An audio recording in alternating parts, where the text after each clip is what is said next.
नमः। श्री सीतारामचंद्राभ्यां नमः। ओम राम रामाय नमः। श्री रामचंद्र चरणों मनसा स्मरामि। श्री रामचंद्र चरणों वचसा गृह्णामि। श्री रामचंद्र चरणों शीर्षा नमामि। श्री रामचंद्र चरणों शरणं प्रपद्ये। Namaskar, welcome my younger brothers, sisters, elders and young ones and children. This is original Välmiki-Rāmāyaṇa Sri Rama Katha narrated by Valmiki Rishi, the glory of Bhagwan Sri Ram. Jai Sri Ram. Published by Gita Press Gorakhpur, and this is episode number 64 in English as well as in Hindi, both simultaneously. Both is narrated by Valmiki Rishi, the original Ram Katha, word to word and line by line, slok by slok. Now in this episode we are going to deliver you Ayodhyakand 13, Canto 13, 13वां सर्ग। तो आज शुरू करते हैं लेके श्री राम प्रभु का नाम।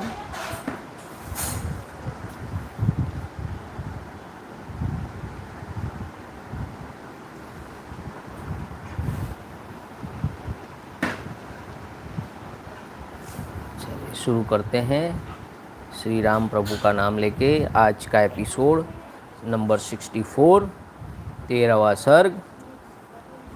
अगले दो एपिसोड में हमने देखा, बहुत ही बढ़िया वाक्य हमने सुना कि समझने जैसा और सुनने जैसा जो वाक्य है,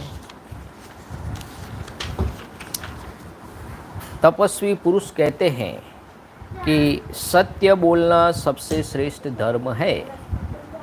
अभी तो लोग बात बात पे झूठ बोलते हैं और यह परलोक में निवास होने पर मनुष्य के लिए परम कल्याणकारी होता है।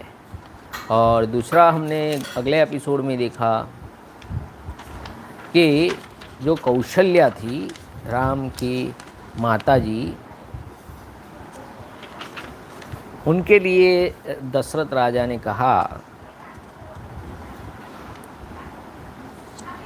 कि वह प्रिय वचन बोलने वाली कौशल्या जब जब दासी, सखी, पत्नी, बहन और माता की भांति जब खिलाती है तो माता की भांति खिलाती है, सलाह देती है तो बहन की माफिक।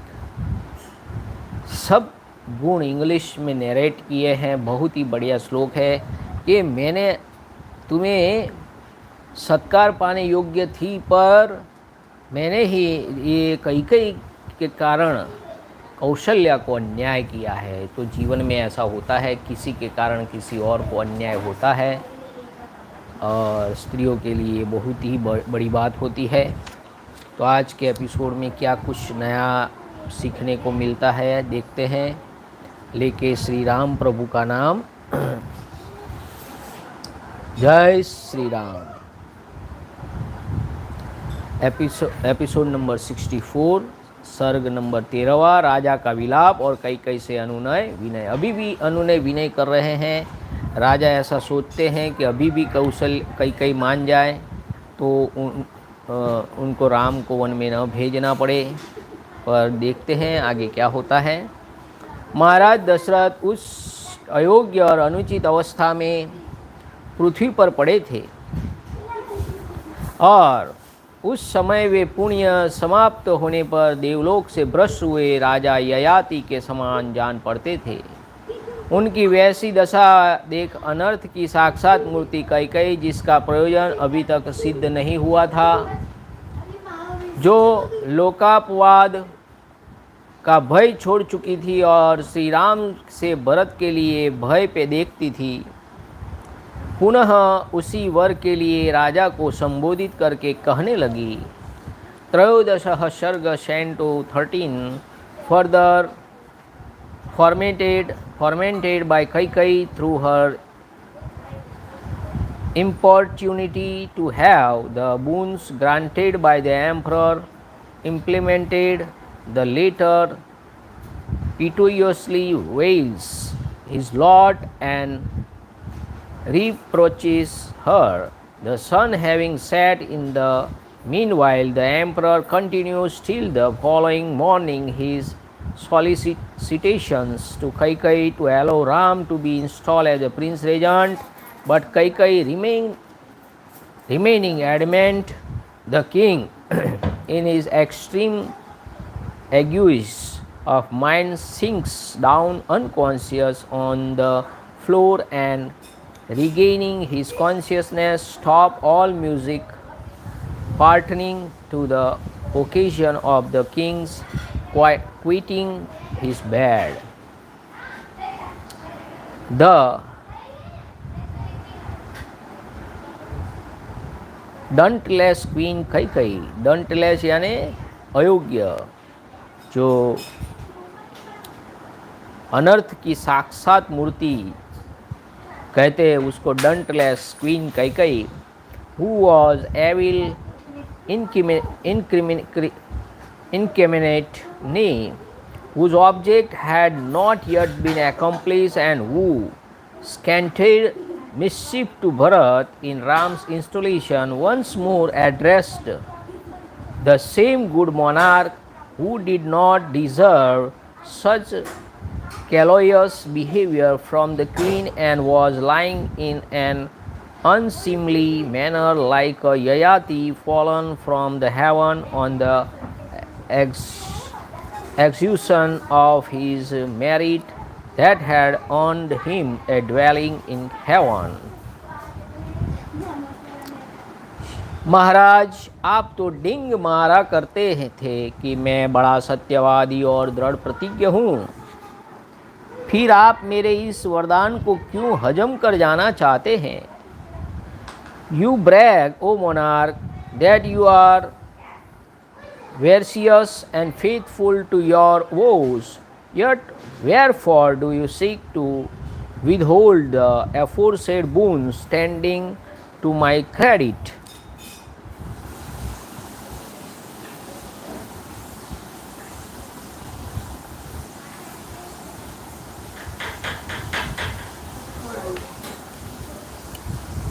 कैकई के ऐसा कहने पर राजा दशरथ को 2 घड़ी तक व्याकुलता सी अवस्था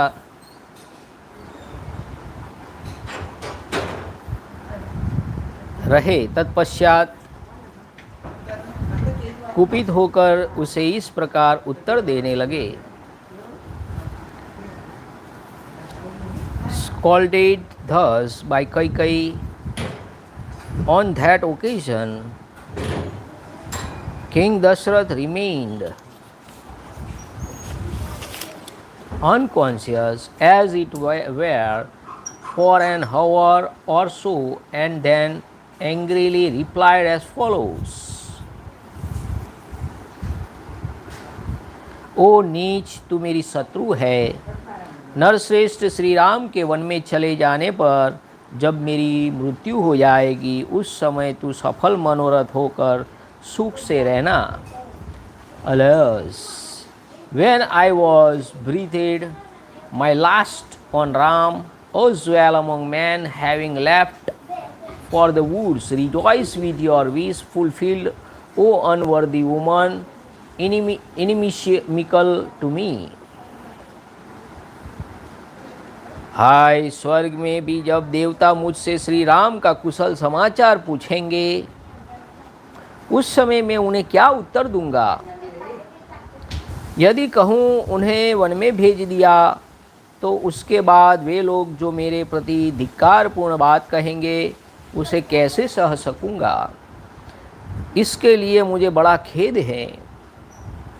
actually inquired after the welfare of Ram by the gods, even in heaven. Alas, how shall I bear to hear the word that will be uttered by them by way of reproach on being told that he was banished by me?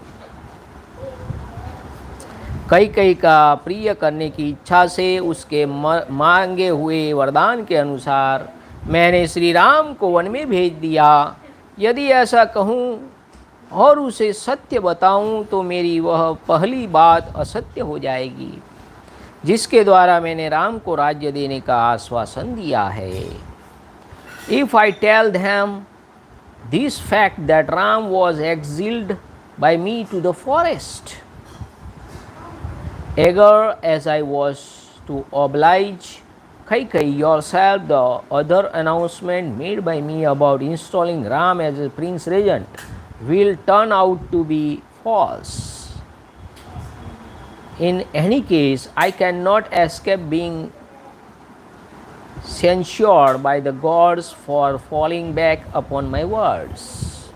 देखिए दशरथ राजा कितने बड़े धर्म संकट में हैं। ये बोले तो ये झूठ हो जाए, ये बोले तो ये झूठ हो जाए, तो सत्यवादिता एक बार तो ख़त्म होने वाली है। बड़े धर्म संकट में है दशरथ राजा।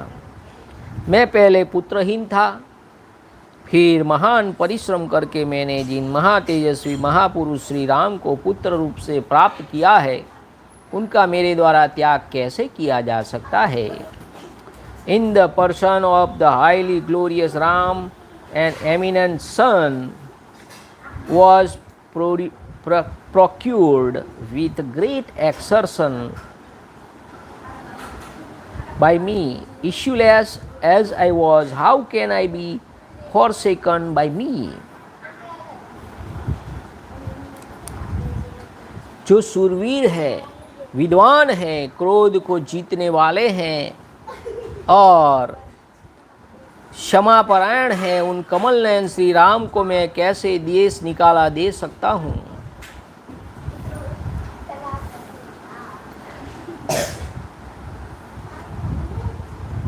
How can the lotus-eyed Ram, who is valiant and learned, has conquered anger and is given to forgiveness, be sent into the exile by me? जनक की अंग कांति नीलकमल के समान श्याम है, जिनकी कांति, देखिए राम भगवान कैसे हैं, जिनकी अंग कांति नीलकमल के समान श्याम है, भुजाएं विशाल और बल महान हैं, उन नयनाभिराम श्री राम को मैं दंडक वन में कैसे भेज सकूँगा। How shall I send to the Dandaka forest the long arm Ram, who is cerulean as a blue lotus, is endowed with the extraordinary might and is so lovely. जो सदा सुख भोगने के ही योग्य हैं, कदापि दुख भोगने के योग्य नहीं हैं, उन बुद्धिमान श्री राम को दुख उठा दे।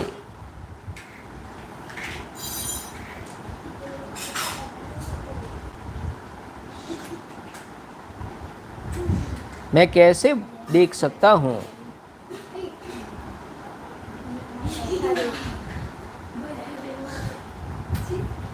How shall I bear to see the sad legate in the form of the exile of the talented Ram, who deserves all comforts and is unworthy of suffering? जो दुख भोगने के योग्य नहीं हैं, उन श्री राम को यह वनवास का दुख दिए बिना ही यदि मैं इस संसार से विदा हो जाता तो मुझे बड़ा सुख मिलता। If my demise were possibly in any way without inflicting suffering on Ram, who is unworthy of suffering, I should derive joy thereby. ओ पापपूर्ण विचार रखने वाली पाषाण हृदया कैकई, सत्य पराक्रमी श्री राम मुझे बहुत प्रिय हैं। तू मुझसे उनका विच्छोह क्यों करा रही है? अरे ऐसा करने से निश्चय ही संसार में तेरी यह अपकीर्ति फैलेंगी जिसकी कहीं तुलना नहीं है।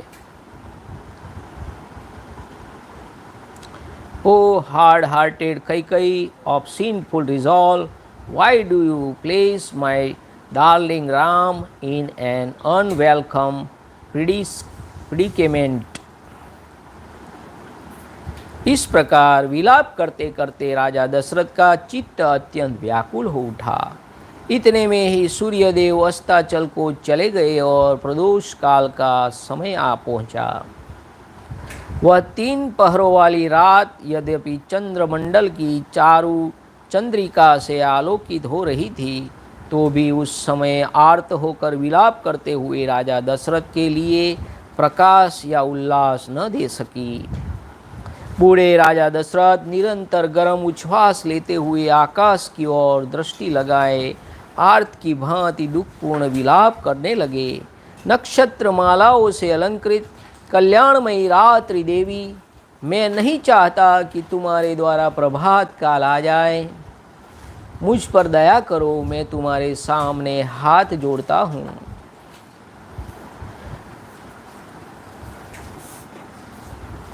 Disrepute which has no parallel anywhere will surely encompass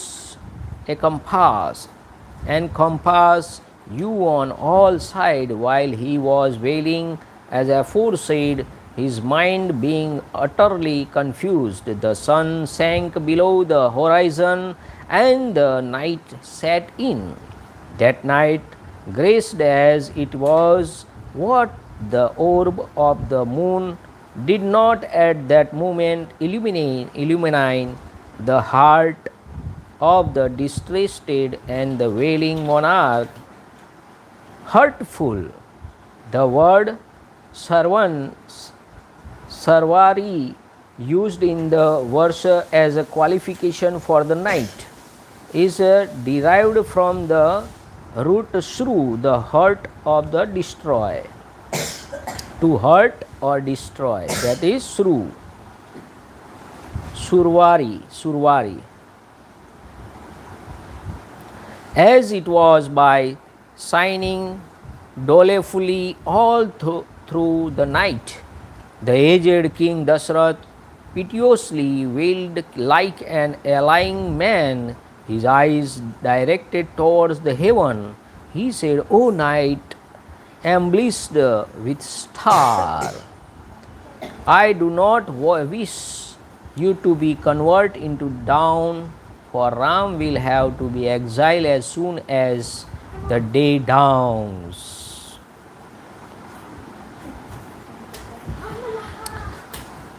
अथवा शीघ्र बीत जाओ, क्योंकि जिसके कारण मुझे भारी संकट प्राप्त हुआ है, उस निर्दय और क्रूर कैकेयी को अब मैं नहीं देखना चाहता हूँ। कैकेयी से ऐसा कहकर राजधर्म के ज्ञाता राजा दशरथ ने पुनः हाथ जोड़कर उसे मनाने या प्रसन्न करने की चेष्टा आरंभ की। कल्याणमयी देवी, जो सदाचारी दिन तेरे आश्रित गतायु मरणासन्न और विशेषतः राजा है, ऐसा मुझ दशरथ पर कृपा कर। सुंदर कटि प्रदेश वाली कैकेयी नंदिनी, मैंने जो यह श्री राम को राज्य देने की बात कही है, वह किसी सुने घर में नहीं, भरी सभा में घोषित की है। अतः बाले, तू बड़ी सुहृदय है, इसलिए मुझ पर भली भांति कृपा कर, जिससे सभासदों द्वारा मेरा उपहास न हो। Let compassion be shown to me, O blessed one. Salutation is hereby offered by me with joined palm to you. Or let yourself be gone quickly. I wish no more to see the ruthless and the hard-hearted Kaikai, to whom I owe my present adversity. Having told Kaikai thus, the emperor, who know the duty of a king, wish the expedients of the conciliation, etc., then proceeded with joint palms one more to conflicted Kaikai in the following words: Let favor be shown, O good queen, to my wretched self, guileless of conduct and fallen at your mercy, whose span or of life is well nigh exhausted, and more so to a king. Indeed, this wish, Ram's installation, was not announced by me in a lonely quarter, O lady with love limbs.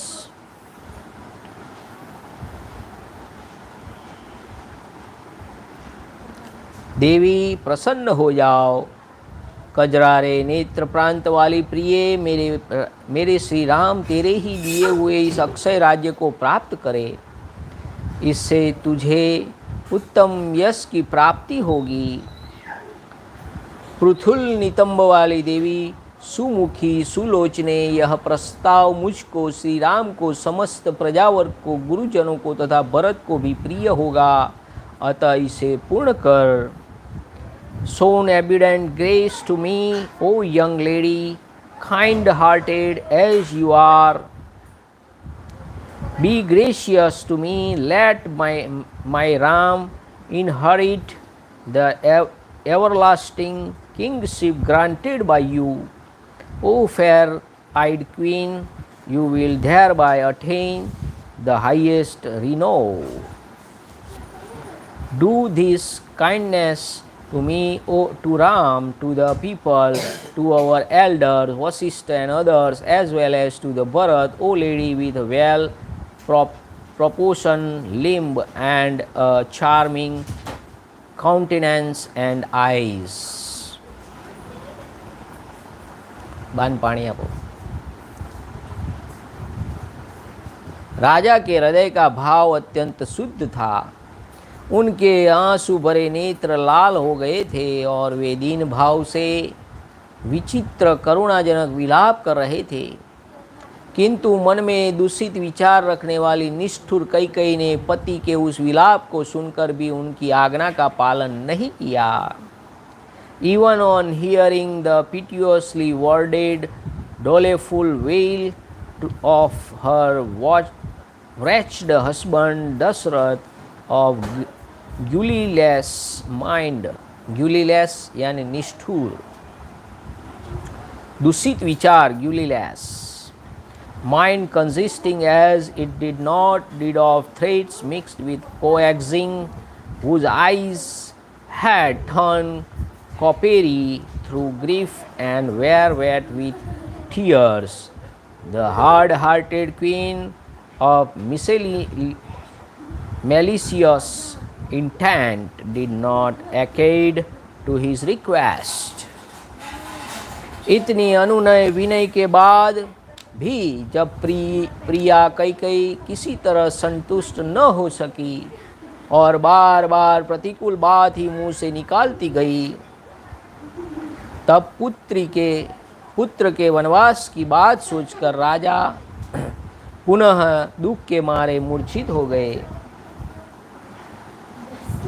और सुध-बुध खोकर पृथ्वी पर गिर पड़े।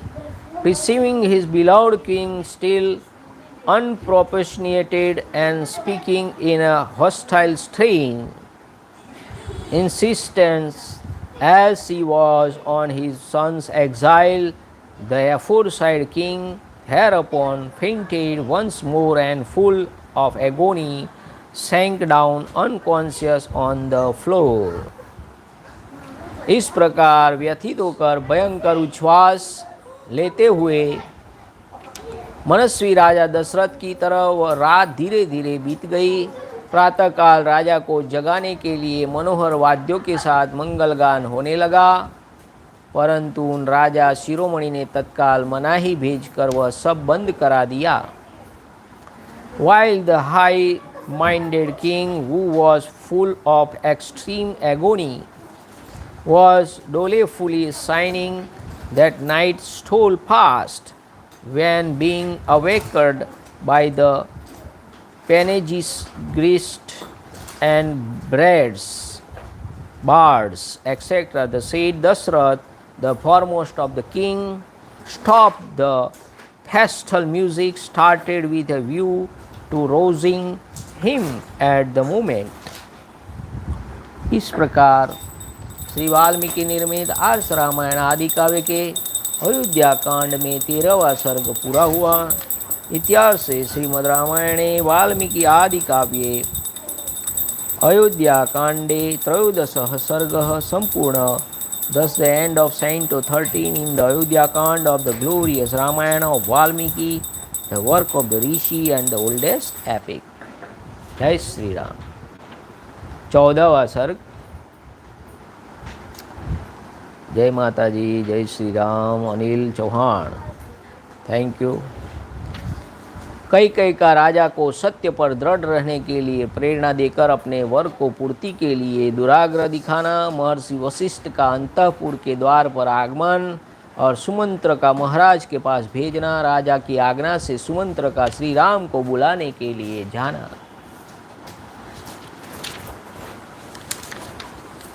चतुर्दश सर्गः Canto 14 citing other intents of the emperor, fidelity to truth and threatening to lay down her life in the event of his not carrying out his wife's.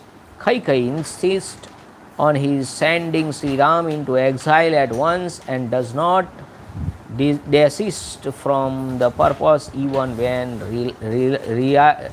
railed at by her husband. In the meantime, Sumantra makes his appearance in the Gynecicism and extolling the emperor reminded him of his intention to install Sri Ram as a prince regent, and eventually leaves the Gynecicism in order to summon Sri Ram at the instance of the emperor. Ikshvaku नंदन राजा दशरथ पुत्र शोक से पीड़ित हो पृथ्वी पर अचेत पड़े थे और वेदना से छटपटा रहे थे। उन्हें इस अवस्था में देखकर पापिनी कैकेयी इस प्रकार बोली। Receiving Dashrath descended in the line of Ikshvaku, fallen unconscious and tossing about on the floor, afflicted as he was with grief caused by the thought of the impending separation from his eldest son, the wicked Kaikai spoke as follows.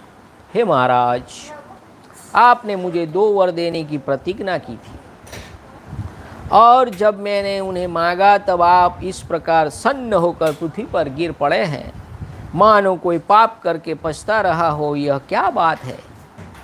आपको सत्पुरुषों की मर्यादा में स्थिर रहना चाहिए। Having promised a boon to me as thought you had perpetrated a sin, why are you lying dejected on the floor? You ought to keep to the bounds of morality set up by your forefathers. हे धर्मज्ञ पुरुष, सत्य को ही सबसे श्रेष्ठ बतलाते हैं। इस सत्य का सहारा लेकर मैंने आपको धर्म का पालन करने के लिए ही प्रेरित किया है। For man knowing what is right speak is truthfulness as the highest virtue. Nay, you have been urged by me to your duty because I take my stand on truthfulness alone. हे पृथ्वीपति, राजा शैब्य ने बाज पक्षी को अपना शरीर देने की प्रतिज्ञा करके उसे दे ही दिया और देकर उत्तम गति को प्राप्त कर ली। Having made a promise to a hawk that he would part with his own flesh equal in weight to the dove that had shouted his protection against the hawk, and offering his body to the bird in exchange for the dove, King Shibya, a ruler of the whole world, attained the highest destiny. इस प्रकार तेजस्वी राजा अलर्क ने वेदों के पारंगत विद्वान ब्राह्मण को उसके याचना करने पर मन में खेद न लाते हुए अपनी दोनों आंखें निकाल कर दे दी थी। plucking out his own eyes. The glorious King Alarka likewise gave them remorselessly to a Brahman who had mastered the Vedas and had asked for them. सत्य को प्राप्त हुआ समुद्र सत्य का ही अनुसरण करने के कारण पर्व आदि के समय भी अपनी छोटी सी सीमा तट भूमि का भी उल्लंघन नहीं करता है. Wedded to the vow of truthfulness, the ocean, the lord of the rivers, for his part does not even at the time of flow tide transgressed its limits, even to a small extent because of its respect for truth. सत्य के लिए समुद्र भी अपने सीमा नहीं लांघता है. सत्य ही प्रणव स्वरूप शब्द ब्रह्म है. सत्य में ही धर्म प्रतिष्ठित है. सत्य ही अविनाशी वेद है और सत्य से ही पर ब्रह्म की प्राप्ति होती है. कितना बड़ा वाक्य देखिए. ये जब रामायण पढ़ते हैं तो ऐसे ऐसे वाक्य मिलते हैं. फिर से सुनिए. सत्य ही प्रणव स्वरूप शब्द ब्रह्म है. प्रणव यानी ओमकार, उनको शब्द ब्रह्म बोलते हैं. सत्य में ही धर्म प्रतिष्ठित है. सत्य ही अविनाशी वेद है और सत्य से ही पर ब्रह्म की प्राप्ति होती है. Truth is a Brahm denoted by the monosyllabic Om. Virtue is rooted in truth. The immortal Vedas represent truth alone. Nay, the supreme is attained through truthfulness. इसलिए यदि आपकी बुद्धि धर्म में स्थित है तो सत्य का अनुसरण कीजिए. साधु शिरोमणे, मेरा मांगा हुआ वर सफल होना चाहिए क्योंकि आप स्वयं ही उसे वर के दाता है. Firmly adhere to truthfulness if your mind is set on pity. Let the aforesaid prayer of mine be granted, since you are the bestower of boons, O noblest king. धर्म के ही अभिष्ट फल की सिद्धि के लिए तथा मेरी प्रेरणा से भी आप अपने पुत्र श्री राम को घर से निकाल दीजिए. मैं अपने इस कथन को 3 बार दोहराती हूँ. In order to attain the coveted fruit of righteousness, as well as in compliance with my request, send your eldest son into exile at once. Indeed, I speak to you thrice about it. आर्य, यदि मुझसे की हुई इस प्रतिज्ञा का पालन नहीं करेंगे तो मैं आपसे परित्यक्त उपेक्षित होकर आपके सामने ही अपने प्राणों का परित्याग कर दूंगी. If you do not implement this stipulation with me, O worthy king, then forsaken, neglected by you, I shall lay down my life before you. इस प्रकार कैकेयी ने जब निशंक होकर राजा को प्रेरित किया तब वे उस सत्य रूपी बंधन को वैसे ही नहीं खोल सके. उस बंधन से अपने को उसी तरह नहीं मुक्त कर सके जैसे राजा बलि इंद्र प्रेरित वामन के पास से अपने को मुक्त करने में असमर्थ हो गए थे. Imprisoned thus by Kaikai, who had no scruples in her mind about what she was doing, the king could not untie the cord of ligated word that threatened him any more than Bali could unloose the noose placed round his body by Indra through his younger brother, Lord Vamana, in order to deprive him of his sovereignty of the 3 worlds. 2 पहियों के बीच में फंसकर वहाँ से निकलने की चेष्टा करने वाले गाड़ी के बैल की भांति उनका हृदय उद्भ्रांत हो उठा और उनके मुख की कांति भी फीकी पड़ गई। Like a bullock struggling to escape on finding itself between two wheels of a cart, he got agitated at heart and his countenance grew pale.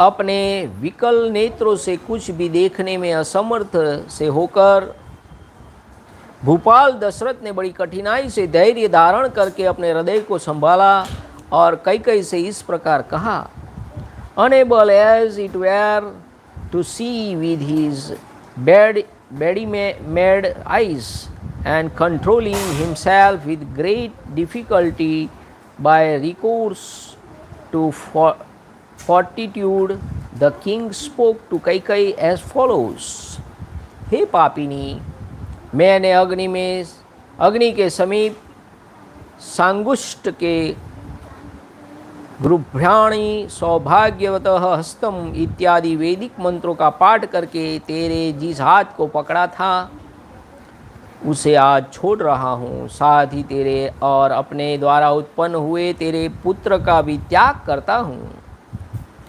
I fully dissolve, O wicked woman, your hand which was once clasped by me in the presence of the nuptial fire when it had been consecrated by uttering the scared text, Grunabhi etc. जो श्लोक है ना, सांगंठ गुणाभि सौभाग्य त्वाहस्तम, relevant to the occasion as also your son Bharat begotten by me along with yourself. हे देवी, रात बीत गई, सूर्योदय होते ही सब लोग निश्चय श्री राम का राज्याभिषेक करने के लिए मुझे शीघ्रता करने को कहेंगे। The night has already full elapsed. O Queen, perceiving the sunrise, people will surely urge me to expedite the projected installation of Sri Ram as a Prince Regent.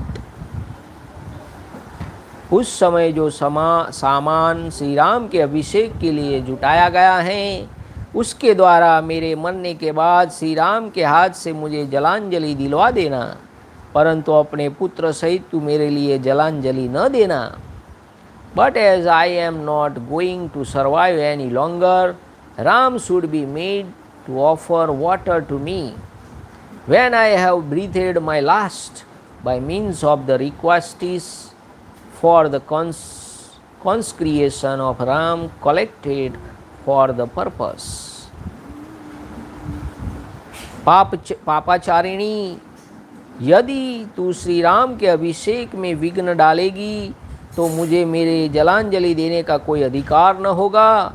मैं पहले श्री राम के राज्याभिषेक के समाचार से जो जन समुदाय का हर्षोल्लास परिपूर्ण मुख देख चुका हूँ, वैसा देखने के पश्चात आज पुनः उसी जनता के हर्ष और आनंद से शून्य नीचे लटके हुए मुख को मैं नहीं देख सकूँगा। If, as you say, you interrupt the installation of Sri Ram, O woman of evil conduct, on water should be offered to me departed spirit by you, including your son, having seen people with that joy write a large on their expression before. I am unable to see them bereft of merriment and devoid of joy, and with their face hung downward on the contrary today. महात्मा राजा दशरथ के कई से इस तरह की बातें करते करते ही चंद्रमा और नक्षत्र मालाओं से अलंकृत वह पूर्णिमयी रजनी बीत गई और प्रभात काल आ गया। While that high-souled monarch was speaking, as aforesaid, the holy night wheel is garlanded of the moon and the stars passed and was followed by the dawn. तदंतर बातचीत के मर्म को समझने वाली पापाचारिणी कैकेयी रोष से मूर्छित सी होकर राजा से पुनः कठोर वाणी में बोली. Overwhelmed with anger, Kaikai of the vicious conduct, who know how to speak, thereupon addressed the following pungent word to the king once more. राजन, आप विष और शूल आदि रोग के समान कष्ट देने वाले इस वचन क्यों बोल रहे हैं? इन बातों से कुछ नहीं होने जाने वाला है, नहीं है. आप बिना किसी क्लेश से के अपने पुत्र श्री राम को यहाँ बुलवाइए, मेरे पुत्र को राज्य पर प्रतिष्ठित कीजिए और श्री राम को वन में भेजकर मुझे निष्कंटक बनाइए, तभी आप कृतकृत्य हो सकेंगे. Why do you utter such words, hurtful as poison and disease?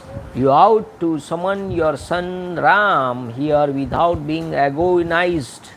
You will have done your duty by me only when you have installed my son Bharat on the throne. Send Ram into exile to roam about in the woods and rid me of thorns in the shape of the hostile elements. तीखे कोड़े की मार से पीड़ित हुए उत्तम अश्व की भांति कैकेयी द्वारा बारंबार प्रेरित होने पर व्यथित हुए राजा दशरथ ने इस प्रकार कहा. Impronted again and again by Kaikai like an excellent horse lushed with a sharp whip, the king made the following reply. मैं धर्म के बंधन में बंध चुका हूँ, मेरी चेतना लुप्त होती जा रही है, इसलिए इस समय मैं अपने धर्मपरायण परम प्रिय श्रेष्ठ ज्येष्ठ पुत्र श्री राम को देखना चाहता हूँ. I stand bound with the cord of morality and my judgment is lost. I therefore wish to see my eldest and beloved son, the pious Ram.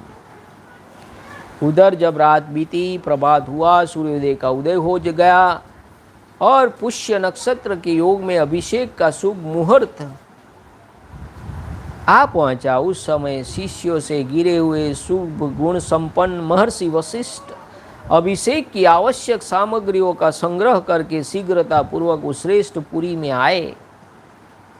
Meanwhile, when on the night being over, the sun had risen and the scared hour propitious for the installation had duly arrived, nay, when the moon got unite with a favorable lunar monsoon, with Pushya sage Vashistha, who is endowed with the rare virtue, hastily entered Ayodhya, the foremost of the cities, accompanied by his pupils, and talking with him all the requests connected with the installation. उस पुण्य वेला में अयोध्या की सड़कें झाड़ बुहार कर साफ की गई थी और उन पर जल का छिड़काव हुआ था. सारी पूरी उत्तम पताकाओं से सुशोभित थी. वहाँ के सभी मनुष्य हर्ष और उत्साह से भरे हुए थे. बाजार और दुकानों में इस तरह सजी हुई थी कि उनकी समृद्धि देखते ही बनती थी. सब और महान उत्सव हो रहा था. सारी नगरी श्री रामचंद्र जी के अभिषेक के लिए उत्सुक थी. चारों ओर चंदन और अगर और धूप की सुगंध व्याप्त हो रही थी. इंद्र नगरी अमरावती के समान शोभा पाने वाली उस पुरी को पार करके श्रीमान वशिष्ठ जी ने राजा दशरथ के अंतःपुर का दर्शन किया, जहाँ सहस्त्रों ध्वजाएं फहरा रही थी. नगर और जनपद के लोग वहाँ भरे हुए थे. बहुत से ब्राह्मण उस स्थान की शोभा बढ़ाते थे. छड़ीदार राजसेवक तथा सजे सजाए सुंदर घोड़े वहाँ अधिक संख्या में उपस्थित थे. Passing through the aforesaid city, whose street had been watered and thoroughly swept, which had been decorated with excellent buntings, and was thronged with overjoyed men, which consist of marketplaces stocked with abundant commodities, and was marked with great festivities, which angrily lodged for the installation of Sri Ram, a season of Raghu, and was fumigated on all sides with the incense of sandalwoods and aloe, nay, which weighed with Amravati, the capital of Indra. The ruler of God, the glorious sage, beheld the gymnasium, which was decorated with rows of the flag of every description, and crowded with the citizen and people hailing from the countryside, nay, which was graced with the brahmanas and fully packed with liveried servants carrying a staff, an excellent horse richly adorned. श्रेष्ठ महर्षियों से गिरे हुए वशिष्ठ जी परम प्रसन्न हो उन अंतःपुर में पहुंचकर उस जन समुदाय को लांग कर आगे बढ़ गए. Having reached the said gymnasium, the highly delighted Vasishtha, surrounded as he was with the greatest rishi, overpassed the crowd standing outside and arrived in the front of the gate. वहीं उन्होंने महाराज के सुंदर सचिव तथा सारथी सुमंत्र को अंतःपुर के द्वार पर उपस्थित देखा, जो उसी समय भीतर से निकले थे. At the gate, the gymnasium, however, he saw the charioteer cum minister of the Dashrath, a lion among men, Sumantra by name, who had pleasing appearance and had just come out of the gate.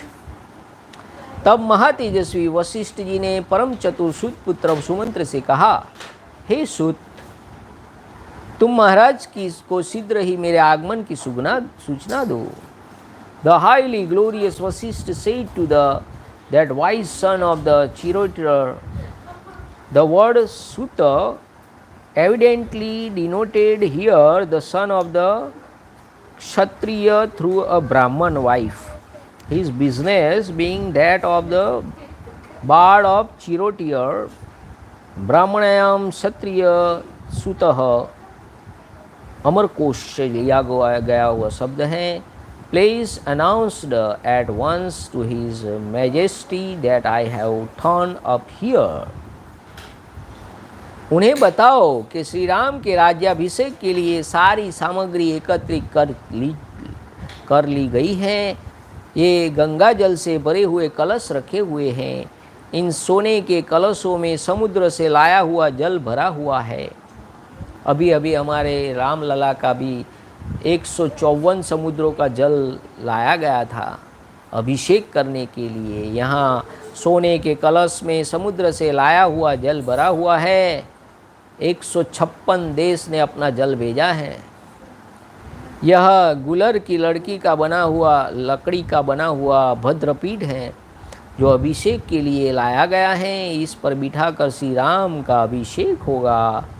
Here and gold pitched containing the water of the holy Ganga as well as that from the various seas, an excellent seat of the Adumbra wood had been brought for the use of Ram at the time of consecration. सब प्रकार के बीज, गंध, भांति भांति के रत्न, मधु, दही, घी, लावा या खील, कुश, फूल, दूध, 8 सुंदरी कन्या, मत गजराज, 4 घोड़े वाला रथ, चमचमाता हुआ खड़ग, उत्तम धनुष, मनुष्य द्वारा ढोई जाने वाली सवारी, पालकी, चंद्रमा के समान से छत्र, सफ़ेद चंवर, सोने की झारी, सुवर्ण की माला से अलंकृत ऊंचे दिल वाला श्वेत पर पीतवर्ण का वृषभ, 4 दाड़ों वाला सिंह, महाबलवान उत्तम अश्व, सिंहासन, व्याघ्र चर्म, समिधाएं, अग्नि, सब प्रकार के बाजे, वारांगनाएं, श्रृंगार युक्त सौभाग्यवती स्त्रियां, आचार्य, ब्राह्मण, गौ, पवित्र पशु पक्षी, नगर और जनपद के श्रेष्ठ पुरुष, अपने सेवक गणों सहित प्रसिद्ध प्रसिद्ध व्यापारी ये तथा सभी और भी बहुत से प्रियवादी मनुष्य बहुसंख्यक राजाओं के साथ प्रसन्नता पूर्वक श्री राम के अभिषेक के लिए यहाँ उपस्थित हैं. All kind of seeds required for the consecration and the fragrant substances as well as the precious stone of every description, honey, curd, ghee, parched grains of the paddy, blades of the darbha grass, flower of the prescribed varieties, milk, nay, 8 charming virgins, and a good elephant in route, a splendid gold chariot down by the 4 horse, a special kind of sword called Nistrimasa, an excellent bow, a palanquin with a bear and a white umbrella resembling the moon, nay, a pair of white chowries, and a jug of gold, also white bull with a large hump on its back and tethered with a gold chain, as well as a lion with 4 chain teeth, a highly spirited excellent horse, a throne with a pair of lions made of the same material for its charms, a tiger skin and small wooden stick for feeding the sacrificial fire, as well as a fire, nay, all virtue of musical instrument, courtesan and other women decked with ornaments, teachers and other brahmanas, cows, cat, beasts and birds, the foremost of citizens and people hailing from the countryside, as well as merchants along with their followers, these as well as many other loving people speaking kind words, await at the door along with the king's anger as they are to witness Ram's installation. तुम महाराज से शीघ्रता करने के लिए कहो, जिससे अब सूर्योदय के पश्चात पुष्य नक्षत्र के योग में श्री राम का राज्य प्राप्त कर ले, श्री राम राज्य को प्राप्त कर ले. Request the emperor to take time by the forelock, so that Ram may ascend the throne when the sun has fully raised and the moon gets unite with the constellation named Pushya. Vashishtha ji के ये वचन सुनकर महाबली सुतपुत्र सुमंत्र ने राजा सिंह दशरथ की स्तुति करते हुए उनके भवन में प्रवेश किया. Hearing the aforesaid message of sage Vasishtha, the very mighty Sumantra, the son of the Chiroeter, entered the gymnasium once more, glorifying Dashrath, a tiger among kings. राजा का प्रिय करने की इच्छा रखने वाले और उनके द्वारा सम्मानित द्वारपाल उन बूढ़े सचिव को भीतर जाने से रोक न सके, क्योंकि उनके लिए पहले से ही महाराज की आज्ञा थी कि किसी समय भी भीतर आने से उन्हें रोका न जाए. The attendants too, who were esteemed of the king and were ever near to please him, dared not stop him, senior as he was in year as well as in the wisdom, and had already been permitted to see him whenever he would. Sumantra राजा के पास जाकर खड़े हो गए. उन्हें उनकी उस अवस्था का पता नहीं था, इसलिए वे अत्यंत संतोषदायक वचनों द्वारा उनकी स्तुति करने को उद्यत हुए. Staten besides the king and ignorant about the aforesaid helpless plight of the monarch, Sumantra made up his mind to glorify him in a most pleasing word. सुत सुमंत्र राजा के उस महल में पहले की ही भांति हाथ जोड़कर उन महाराज की स्तुति करने लगे. Standing with joint palms as before in the king's gymnasium, Sumantra the curator then extolled the emperor as follows. हे महाराज, जैसे सूर्योदय होने पर तेजस्वी समुद्र स्वयं हर्ष की तरंगों से उल्लासित हो उसमें स्नान की इच्छा वाले मनुष्य को आनंदित करता है, उसी प्रकार आप स्वयं प्रसन्न हो. प्रसन्नतापूर्ण हृदय से हम सेवकों को आनंद प्रदान कीजिए. Even as the ocean gladdens the heart at sunshine, glorious as it is in the sunshine, pray gladden us with your delighted mind, being delighted yourself thereby. देव सारथी मातली ने इसी बेला में देवराज इंद्र की स्तुति की थी, जिससे उन्हें समस्त दानवों पर विजय प्राप्त कर ली. उसी प्रकार मैं भी स्तुति वचनों द्वारा आपको जगा रहा हूँ. As this were very hour of sunshine, Matli, Indra's curator, extolled Indra, the ruler of the gods, with the result that the latter conquered all the demons on the field of battle. So do I glorify you. छहों अंगों सहित चारों वेद तथा समस्त विद्याएं जैसे स्वयंभू भगवान ब्रह्मा को जगाती हैं, उसी प्रकार आज मैं आपको जगा रहा हूँ. Even as the Veda along with the grammar etc. the branch of the knowledge actually to them, as well as the science such as the science of the archery guide. It is well known fact that Brahma derived his knowledge of object to be evolved at the beginning of the creation from the Vedas. In the work of the creation, the self-born Lord Brahma, the Creator, so do I awake you to your duty today. जैसे चंद्रमा के साथ सूर्य समस्त भूतों की आधारभूत शुभ स्वरूपा पृथ्वी को जगाया करते हैं, उसी प्रकार मैं आपको जगा रहा हूँ.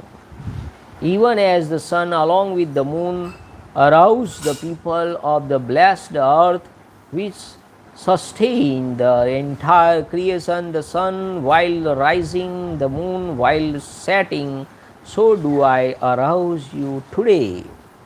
महाराज उठिए और उत्सवकालिक मंगल कृत्य पूर्ण करके वस्त्राभूषण से सुशोभित शरीर से सिंहासन पर विराजमान होइए. फिर मेरू पर्वत से ऊपर उठने वाले सूर्योदय के समान आपकी शोभा होती है. Having dressed and adorned yourself in consonance with a fatal occasion and shining brightly with your effulgent personality, rise, O very great monarch, like the sun from Mount Meru. ककुत्स Kulanandan चंद्रमा, सूर्य, शिव, कुबेर, वरुण, अग्नि और इंद्र आपको विजय प्रदान करे. May the gods moon, sun, Shiva, Kuber, Varun, Agni and Indra bestow upon you victory, O descendant of the Kakutsa. Raja Singh, Bhagwati रात्रि देवी विदा हो गई है. आपने जिसके लिए आज्ञा दी थी, आपका वह सारा कार्य पूर्ण हो गया है. इस बात को आप जान ले और इसके बाद जो अभिषेक का कार्य शेष है उसे पूर्ण करें. Night, the goddess is gone, all things desired by you are done. Now get up, please, O lion among kings, and pay your attention to the following program. Shri Ram के अभिषेक की सारी तैयारी हो चुकी है. नगर और जनपद के लोग तथा मुख्य व्यापारी भी हाथ जोड़े हुए उपस्थित हुए हैं. Here the stand mighty Vashistha along with all the requests for the installation of Sri Ram as a prince regent are ready. The citizen as well as the people from the countryside, as also The merchants stand at the door with the joint palms. राजन, ये भगवान वशिष्ठ मुनि ब्राह्मणों के साथ द्वार पर खड़े हैं। अतः श्री राम के अभिषेक का कार्य आरंभ करने के लिए शीघ्र आज्ञा दीजिए। Here stand the mighty Vashistha along with the other Brahmanas. Let the installation of Sri Ram, a season of Raghu, be ordered at once. आप आज्ञा दीजिए। जैसे चरवाहों के बिना पशु, सेनापति के बिना सेना, चंद्रमा के बिना रात्रि और सांड के बिना गौओं की शोभा नहीं होती है, ऐसे ही दशा इस राष्ट्र की हो जाती है जहाँ राजा का दर्शन नहीं होता है। सुमंत्र के इस प्रकार कहे हुए सांत्वनापूर्ण और सार्थक वचन को सुनकर राजा दशरथ पुनः शोक से ग्रस्त हो गए। उस समय पुत्र के वियोग की संभावना से उनकी प्रसन्नता नष्ट हो चुकी थी। शोक के कारण उनके नेत्र लाल हो गए थे। उन धर्मात्मा श्रीमान नरेश ने एक बार दृष्टि उठाकर सूत की ओर देखा और इस प्रकार कहा, तुम ऐसी बातें सुनाकर मेरे मर्म स्थानों पर और अधिक आघात क्यों कर रहे हो?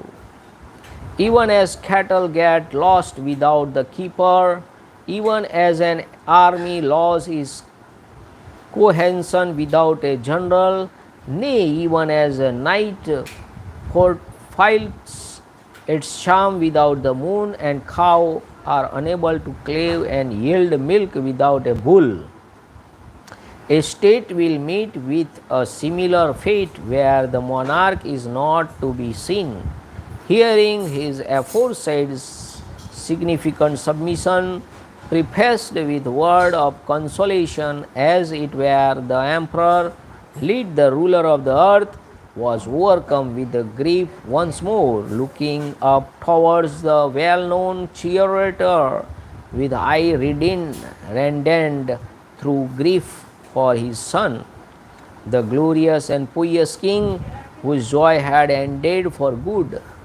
Thereupon said to him, with your word of praise, uttered at this inopportune moment, indeed you are positively cutting me to the quick once more. राजा के करुण वचन सुनकर और उनकी दीन दशा पर दृष्टिपात करके सुमंत्र हाथ जोड़े हुए उस स्थान से कुछ पीछे हट गए। उनको आघात लग गए, ये क्या बोल रहे हैं राजा? Hearing his pathetic remark and finding the king miserable, Sumantra with tightly joined palms slapped away to some distance from the place. जब दुख और दीनता के कारण राजा स्वयं कुछ भी न कह सके, तब मंत्रणा का ज्ञान रखने वाली कैकेयी ने सुमंत्र को इस प्रकार उत्तर दिया।